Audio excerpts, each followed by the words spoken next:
Hi, it's Tony Robbins. Listen, with the holidays coming up, I just wanted to check in with you and see if I could add some value to your life. I'm curious, what's your life like today? How you doing? How's your family? How's your business? The reason I ask is I've spent the last 6 months traveling as much or more than I ever have in my life. I've been working on our TV show, and simultaneously, though, I've been working with people in businesses and their individual life from literally all over the world, all over the United States, but from the U.S. to London, and from London to Fiji, and Fiji to China, China to Singapore, to Thailand, back to Rome. I mean, it's been a whirlwind. And everywhere I go, I see people that are extremely stressed. I see as much stress as ever before, and even though supposedly the economy has begun to turn around, the economy may be turning around, the stock market may be, but most people are not feeling it yet. In fact, the jobs aren't turning around, and so a lot of people are experiencing enormous stress. So how are you? If you're doing really well, I'm here to congratulate you, and I'd like to maybe share something with you that you could use to help somebody that you care about that maybe not doing quite as well as you are.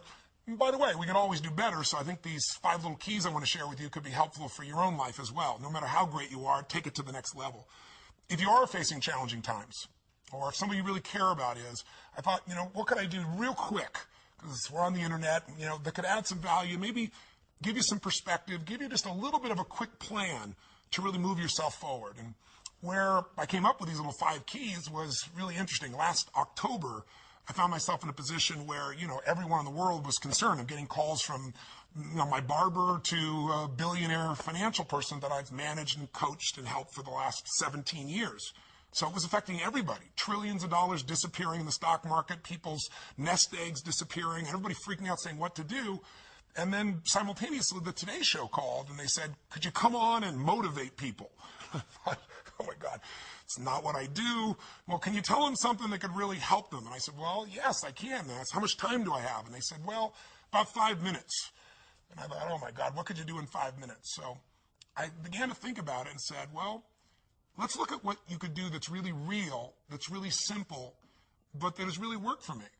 I have so many tools and strategies just like you do in your life, but I'm usually the guy that gets the call when somebody's really challenged. And I thought, what if I look at this differently? What if I look at what have I done in my life during my most difficult times? And this might be useful for you too, to kind of look at your own life and say, when I was in the toughest times and I was able to pull myself through, how did I do it? What were some of the elements that made the biggest difference in your life when you did those turnarounds, when you made it through whatever was your toughest times? For me, those toughest times in the very beginning were when I was just a kid and my mom and dad separated, and my mom thought I was on my dad's side, so she kicked me out. She kicked him out already. He'd moved back east, and I was literally sleeping in my car trying to figure out how to survive. And, homeless, trying to figure out what to do. I had to figure out, what am I going to do to change myself? Because first I was just depressed and overwhelmed, and I felt like there was nothing I could do. I had a similar experience in a different way at a totally different stage of life. In my early 30s, when suddenly I was diagnosed of having a tumor in my brain. And all of a sudden, your whole life becomes total uncertainty. And what do you do to turn things around? Well, at the most fundamental level, I did 5 things. And these are the 5 that I invite you to consider and look at in your life to either take yourself to the next level, be able to thrive during these difficult times, or turn yourself around so you can begin to thrive. The first thing I believe you got to do to turn yourself around is really take control of your mind, or specifically, you got to feed and strengthen the mind. The mind is an interesting place, isn't it? I mean, fear can take us over. Uncertainty kind of unleashes all these thoughts that make us start to believe very often that things will always be bad, that we'll never be able to turn it around, or that we don't have the capability. It's just the nature of those inner voices that everybody feels at times. Now, maybe you're not feeling it right now, but I'm sure there are times that you have. So to take control of your focus, what do you do?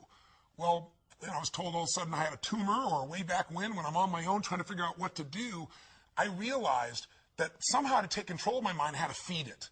That if I didn't feed my mind, I'd be living on the weeds that came around me. I mean, today, if all you do is, pick up your phone, you've got all kinds of messages that are going to get your full attention, or flip on Google and check out the news, or watch CNN, or whatever it is you do, it's constantly coming at us. One of my first teachers, Jim Rohn, taught me something years ago. He said, Tony, every day you've got to stand guard at the door of your mind. He said, I'll give you a good lesson. He said, think about this. What if your worst enemy in the whole world came and dropped some sugar in your coffee? He said, what would happen to you? And I was just a 17-year-old kid just getting started. And I said, what do you mean? I'd have sweet sugar. He said, that's right. He said, what if your best friend with the best intention in the world, drop one drop of strychnine in your coffee. I said, I'd be dead. He goes, that's right. So remember, life is both sugar and strychnine, and you better stand guard at your coffee. Stand guard at the door of your mind, because things feed in there and you start to accept them. They start to become beliefs. You start to make up meanings that take over your life. My fastest way of combating that when I was first brand new, just trying to figure out what to do with my life, was to read.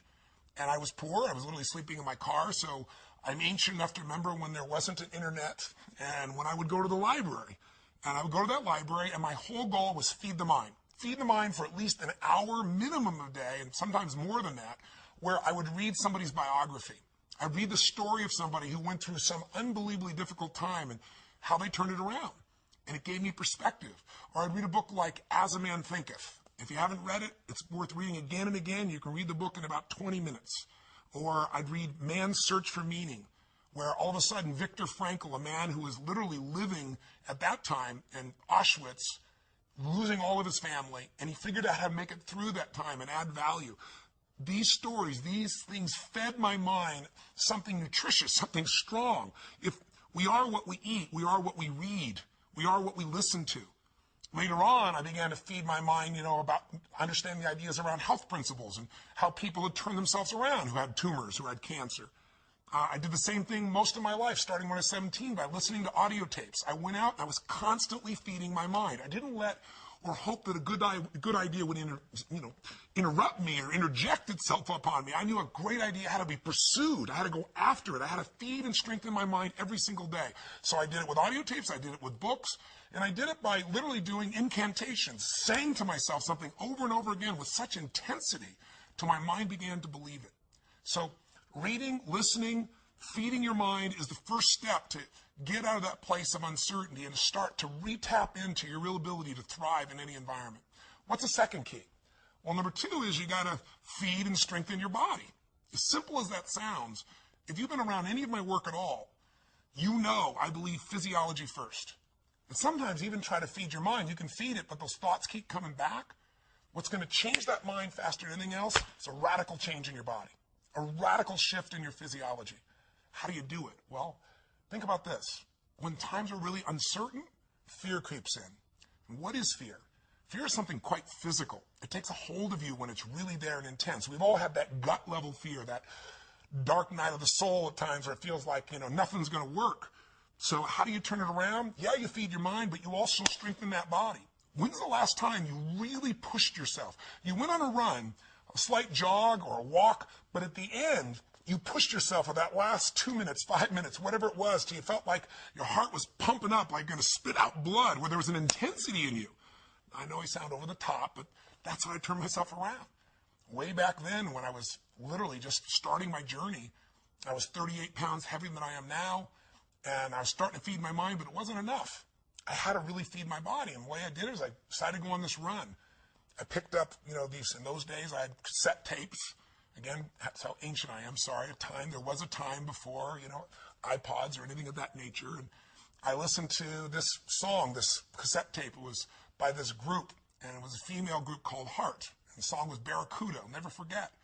And I went out there, and I decided to go on a run. I hadn't run for God only knows how long, years. And I had a nice big fat belly. But again, I pushed myself so hard, like I had nothing left, and I pushed myself even more. And when that blood started rushing in me, when that was pumping in my brain and my body, or go out and lift weights, go out and push yourself and feel yourself have to force through whatever was your limitation before. When that gets inside you, that physical strength again, that sense of breaking through, every part of you starts to operate differently. Your body changes, so does your mind. What's the third key? Well, that third step is you got to get a role model that inspires you and really shows you the way. One of the biggest things that'll change you once you're mentally and physically strong is you need to believe. You need to not just have a sense of certainty, but you got to believe that there is a pathway to get to where you want to be. Whatever it is you want to change, whether it be your body, your mind, your emotions, your finances, your relationship, you need a role model. So, for example, last October, I realized I only had a few minutes to be on television. How do I get these people that think they've lost their nest egg and it'll never come back to not just think I'm being positive, but show them a real example? That's what a role model is. It's a real example. So I thought, well, the best example is just show them history. So at that time, they interviewed me and they said, well, many stocks have gone from $80 and in the last few months they're down to $8. And I said, well, let me tell you the good news and the bad news. Some of those $8 stocks are going to be $5 or $2 or $1. Many of them are going to go to 75 cents. And, people were hold back and saying, well, that's not very positive. I said, well, here's what's positive. If you study the patterns of history, if you look back to what happened in the 1930s, if you see what happened in the 1970s, during that time as well, when the market went through this huge crash in the Depression or in the 70s, there was a period of time not that long afterwards when there was this big growth. An $8 stock that went down to $1 or 75 cents didn't make it back to $80 right away. That took decades. But a 75-cent stock that had been $80 or 50 or 60 would go from 75 cents to $5 literally in a month or two or three. It's happened twice before. It's happened during the same pattern. There's a role model for this. That means you would go from 75 cents to $5. That's a 2,000% increase. That's a greater return than most investors will see over their entire lifetime, and it can happen in 2 or 3 months. You can make it back. Now, I said, but I don't know if now's the time to jump in. I just know that time is coming. You got to study it. And then, I told investors, look at Sir John Templeton. He had just passed away a few months before. I was fortunate enough to know him. If you don't know the name, he's one of the greatest investors in history. And he became an investor, a billionaire, I should say, by being an investor, and he started with $10,000. How do you do that? He did it because he believed you make all your money at times of maximum pessimism. That was his role model. In 1939, the Depression is going on. Hitler invades Poland, and he's in a place where all heck is breaking loose, and he took his $10,000 and he invested it all he could in the stock market, bought stocks that cost $1. Many of these stocks were near bankruptcy. But what do you think happened after the war? Things got back to normal. The season always comes back. He became a billionaire from those investments. He invested in Japan when no one would invest in Japan because no role model would do that. They just got bombed. The country's down to mud and dirt. He bought things for pennies that grew, and he sold them for a huge profit. If you're looking to make your business successful today and you're trying to think, how do I do this in this tight economy? Look around at role models. Who around you is still doing well? There are people. You just got to find them. Look at Zappos. Zappos is a company that only a few years ago was sitting around in a garage, and in this economy, they're thriving, selling shoes. They're going to do $1 billion this year. Or better yet, if you're just feeling like you lost your job, you've lost your home, you've lost your income, your nest egg, or you're facing just unbelievable challenge, then look at somebody like a Nick V. If you don't know who I'm talking about, go to my blog and watch a video of him. I'm shortening his name. It's very hard to pronounce his name. I'll be respectful, but I've got his whole story there. You can watch it. Here's a guy that was born with no arms and no legs. I mean, literally, he can't dress himself, can't move, can't feed himself. He wanted to die. He was totally depressed. And in one day, he figured out a different way of looking at life. He somehow began to strengthen his mind and body, and he got a different role model of what was possible inside of himself. And now he inspires people all over the world. Little kids who think they have a big problem, adults who think they have a big problem, meet him and go, how does he even make a phone call? And you'll see him do it. He's got this one little web foot. Please go see it. You'll be inspired. We all need contrast sometimes. Not only role models of how to get it done and be successful, but role models of how to deal with our problems and our challenges. So get a role model that'll inspire you and show you the way. And the fourth key now is you've got to get a proven plan, and you got to take massive action. Don't even worry about a proven plan. There are lots of role models. Hopefully they'll prove it to you, but get a plan. Do something. I tell people all the time, you've got to remember the power of massive action. So often in life, people don't begin the journey because they're not quite sure what to do or how to do it right or how to do it perfect. If you want to change your body, get yourself moving. Don't wait for the perfect trainer. Just go out there and move. Put on your shoes and move and get momentum. Just remember, progress equals happiness. If you can start to make progress, if you can get yourself going, even if it's not perfect, if it doesn't work, you know what to do. Just change your approach. If that doesn't work, change your approach. But if there's anything that'll shift your life, that'll get you to thrive in a difficult situation, is take some massive action. Try something else. Change it, try it, move it. I go on and on this, but I'll be respectful to your time, so let me give you the final key, number 5. Number 5, I think, is the most important of all. So just to remind you, first thing you got to do is feed and strengthen that mind. Read, listen, feed the mind. Take control of that focus. Stand guard at what other people are saying. Focus on what it is you're here to give, what you can control, what you can make happen.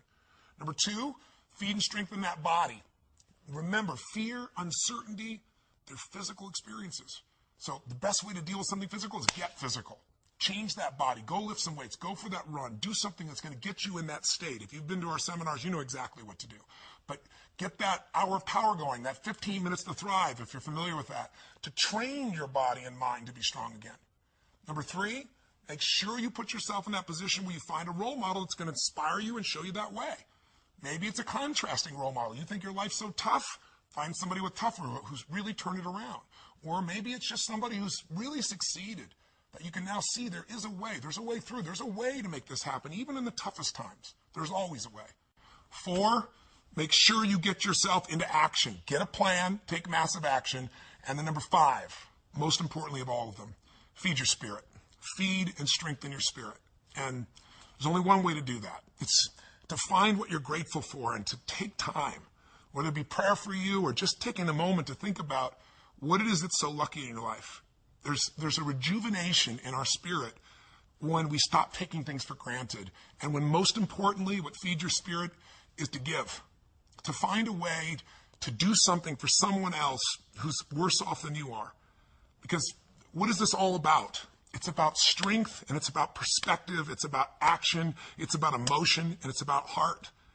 And so many people, miss the opportunity to feel like their life makes a difference.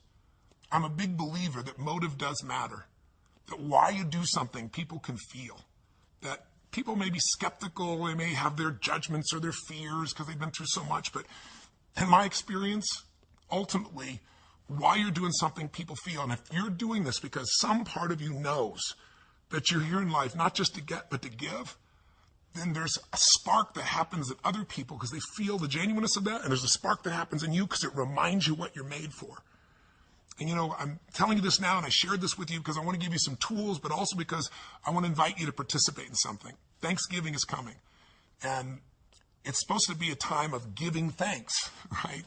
But unfortunately, for a lot of people, what we're finding is it's just about eating turkey or, eating so much and going and watching the ball game and forgetting what the spirit of the holiday is really about. Many of you who know me probably know the story of what's happened in my life and why I'm sharing this with you right now. Because when I was 11 years old, my family, a young brother and sister, I'm the oldest, and my father and my mother, we were in a position where my father had lost his job and we had no money and no food. And we wouldn't have starved, but we certainly weren't going to have a Thanksgiving dinner, that's for sure. And it was depressing, and my father was saying things to my mother, and mother was saying things to my father that, you never forget and you can never take back. And we were in this psychological, emotional hole, and it felt like nothing could get better. And what changed my life was a simple act of kindness. Somebody who, to this day, I'm emotionally even thinking about it still. That's why I want to talk to you today. To this day, I don't know who it was. But they decided, or knew our family, I guess, and they sent a delivery guy to knock on the door. And, my parents were fighting, so I answered the door. And there was this tall man standing with this big box of food, everything you could imagine for this holiday. And beside him on the ground was this black pan with an uncooked turkey in it. And he said, "Is your father here?" And I said, "Just one moment." And I quickly went over and grabbed my dad and didn't tell him who it was at the door. Just said, you got to answer it. And opened the door. And unfortunately, my father didn't take in the gift. He was angry. He said, "We don't accept charity." He was very intense about it. And it was a seminal experience in my life because I wanted to celebrate. And ultimately, it became a celebration for the rest of my family. But my father didn't take in the fact that strangers can care, that strangers could really look out for you, that there could be an opportunity for you to take in a gift in life. And my father, shortly after that experience, left our family. It was one of the more intense moments of my life. But the beauty that came out of that event is the reason why I'm here right now, not just talking to you in this conversation here on the internet, but the reason I do what I do is because I was penetrated by this kindness because the meaning I gave it was that strangers care. And if strangers care about me, then I care about strangers. I got to find a way to give back. And I promised I'd find a way to do that. And so by the time I was 17 years old, I figured out how to do it. I wasn't real successful yet, as you might guess, but I decided I was going to feed 2 families. And I went to the grocery store and I got 2 baskets and I went around and put enough food, for 2 different families to have this incredible dinner. And I started the journey. And I began by feeding a family with 5 kids who I had no clue, but the father had left, and it was destiny for me. Next year, I decided it was so moving and emotional, I was going to feed 4 families, and I didn't tell anybody. And the next year, 8, because I wasn't doing it for the stars on my chart. But eventually, I thought, God, I could use some help.